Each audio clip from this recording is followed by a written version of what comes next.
Dans le cas d'émission d'électrons par un métal éclairé par des radiations convenables. Voici, vous pouvez observer les électrons émis. Possèdent-ils ces électrons, c'est-à-dire d'énergie cinétique ou non?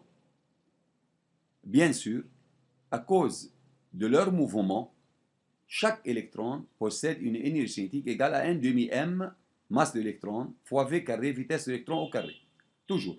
C'est l'expression de l'énergie cinétique d'un électron libéré du métal. Mais on va maintenant expliquer d'où vient-elle cette énergie cinétique, d'où vient-elle et comment la calculer. Vous savez que une source de radiation monochromatique émet des photons. Chaque photon possède une énergie égale à h nu, comme dans l'expression E photon égale h fois nu. Donc la connaissance de nu et la valeur de h constante de Planck nous permet de déterminer l'énergie de chacun de ces photons. Connaissons ici la valeur de la longueur d'onde de la radiation utilisée, 411 nanomètres, par exemple. On peut chercher la valeur de nu à partir de cette valeur de lambda. Nu égale combien? Voilà, nu égale AC sur lambda. Connaissant lambda, on peut déterminer la fréquence nu. Bien. Maintenant, E photon parfois est plus grande, comme dans notre situation, l'énergie du photon est plus grande que l'énergie nécessaire au métal pour libérer un électron, n'est-ce pas?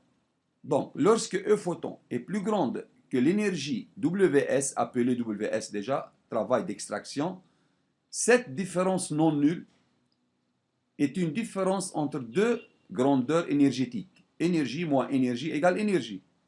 Cette énergie, cette différence énergie appelée excès d'énergie entre l'énergie du photon reçue par le métal et l'énergie absorbée par le métal pour libérer un électron, cet excès d'énergie se trouve transformé en énergie cinétique que possède l'électron lorsqu'il quitte le métal. Donc, tout simplement, EC max égale à E photon moins énergie d'extraction.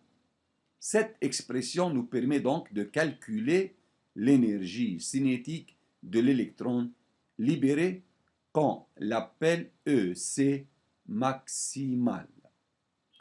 Maintenant, cette expression peut être écrite sous la forme h nu, au lieu de E photon, on écrit h nu, et au lieu de Ws, on écrit h nu s.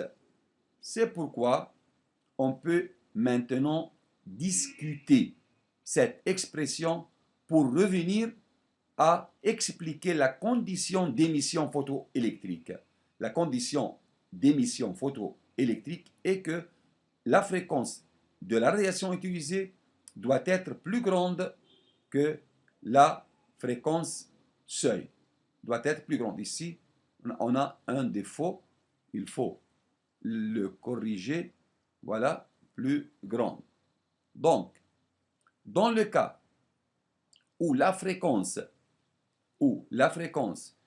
de la radiation utilisée est plus grande que la fréquence seuil du métal, on a une émission d'électrons par le métal. L'électron se libère du métal avec un excès d'énergie.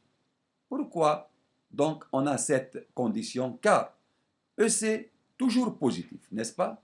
C'est une énergie cinétique. EC est une différence entre deux grandeurs positives. H nu positif et H nu S positif.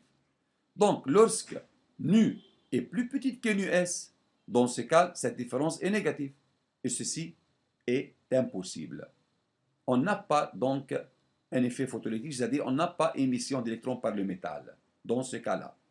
Et lorsque nu égale nu S, on a une émission d'électrons par le métal, mais l'électron libéré ne possède pas une énergie cinétique. Il reste sur la surface du métal sans énergie cinétique, mais il se trouve libéré du quoi? de l'atome dans le métal. Mais dans le cas où la fréquence de la radiation utilisée est plus grande, la fréquence de cette radiation est plus grande que la fréquence seuil du métal, dans ce cas-là, on a une énergie cinétique chez l'électron libéré du métal.